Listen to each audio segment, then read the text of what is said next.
aí alguns dias depois o Gol já pintado, montado aí.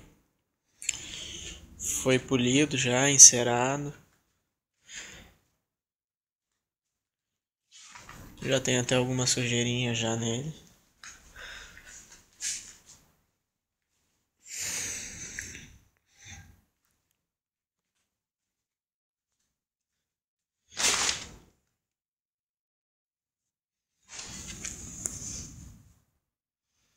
Ó, ficou show de bola.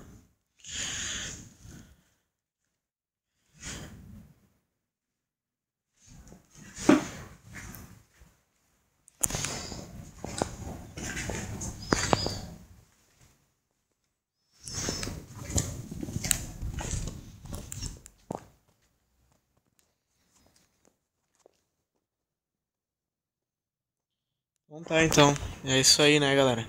O próximo agora é esse. Esse palhozinho aí. Então, feito.